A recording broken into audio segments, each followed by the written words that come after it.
जय हिंद दोस्तों, मैं हूं आशीष और आप सबको इंडिया मैगज़ीन पर स्वागत है। आज सुबह ही सीडीएस बिपिन रावत जी ने इस पर बड़ा बयान दिया है। आप सबको ये न्यूज़ मिल गई होगी। बिपिन रावत जी ने कहा है, अगर बातचीत फेल हुआ तो भारत मिलिट्री एक्शन के लिए तैयार है।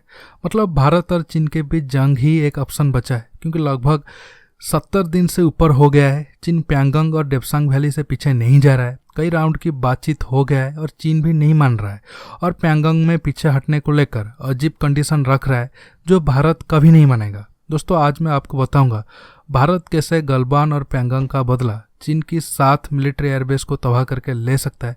मतलब जंग हुआ तो इंडियन एयरफोर्स का पहला स्टेप होगा भारतीय सीमा के नज़दीक चीन की 7 एयरबेस को तबाह किया जाए। दोस्तों, वो सब एयरबेस के नाम क्या है और कहाँ है, आपको डिटेल्स में समझाऊंगा। जानने के लिए आप आखिर तक ये वीडियो को देखते रहिए।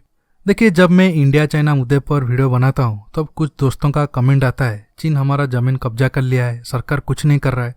मतलब अब तक क्यों चीन के साथ डायरेक्ट जंग नहीं कर रहा है, मतलब हमारा आर्मी चीन से कमज़ोर है वगैरह वगैरह।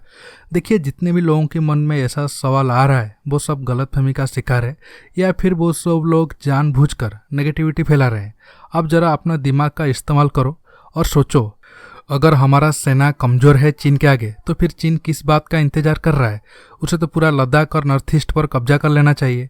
हमारा आर्मी के अंदर ताकत नहीं है तो फिर वो किस बात का इंतजार कर रहा है? हाँ, आप सवाल उठा सकते हो, भारत क्यों चीन पर डायरेक्ट मिलिट्री एक्शन नहीं ले रहा है?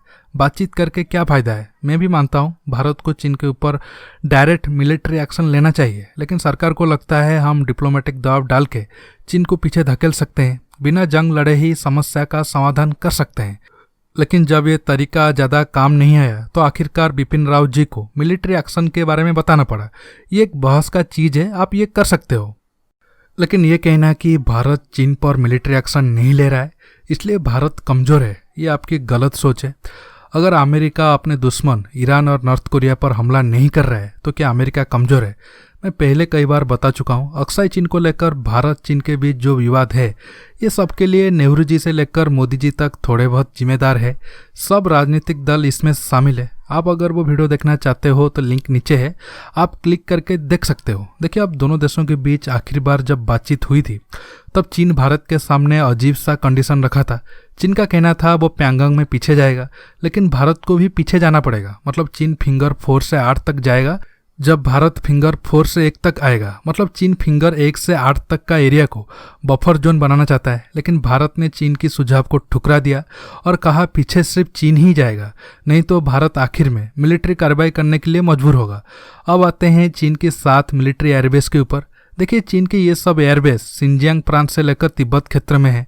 ये सब एयरबेस का नाम है होटन, गारगुंसा, कासगर, सिगात्से, लासा, लिंजी और पंगट एयरबेस। भारत की नज़र ये सब एयरबेस पर है क्योंकि ये सब भारतीय सीमा से ज़्यादा दूर नहीं है।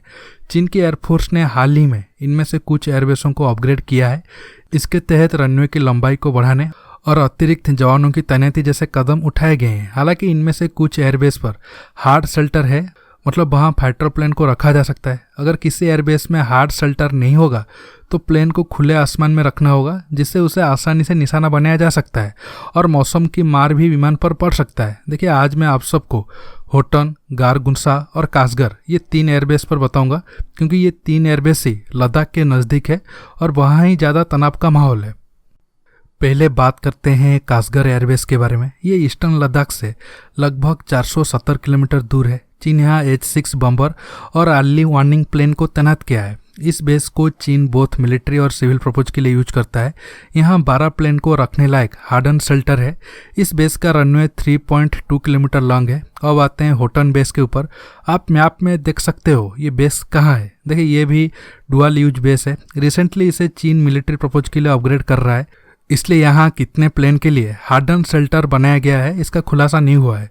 चीन यहाँ J-8, J-11 और 2 कवाड J-20 और CH-4 ड्रोन को तैनात किया है। आखिर में आते हैं गारगुंसा के ऊपर। ये भारत की सीमा से 125 किलोमीटर दूर है। ये एक हेलीकॉप्टर बेस है। यहाँ कोई फाइटर प्लेन तैनात नहीं है क्योंकि कोई हार्डन शेल्टर इस बेस में नहीं है। देखिए, जंग के वक्त भारत अगर ये सब बेस को तबाह कर दिया तो चीन के खिलाफ बहुत बड़ा बढ़त मिलेगा और उनके मनोबल टूट जाएगा। कुछ दोस्त कहेंगे चीन भी हमारे एयरबेस को अटैक कर सकता है। बिल्कुल कर सकता है, लेकिन हमारे पास सीमा पे बहुत ऑप्शन है। अगर इसमें सिविलियन एयरपोर्ट जोड़ दिया जाए तो ताकत और बढ़ जाता है। लेकिन चीन के पास सीमा पे सिर्फ गिने चुने एयरबेस ही है। दोस्तों, आज के टॉपिक में बस इतना ही। ये वीडियो आपको कैसा लगा नीचे कमेंट करके बताइए। ये वीडियो को लाइक शेयर करने के साथ साथ मेरे चैनल को सब्सक्राइब करना मत भूलिए और सब्सक्राइब बटन के पास जो बेल आइकन है उसे प्रेस करिए ताकि आगे आप मेरे आने वाले वीडियो को मिस ना कर सकें। दोस्तों, रहता हूँ। बहुत जल्द एक न्यू टॉपिक के साथ मिलूंगा। नमस्कार, जय हिंद।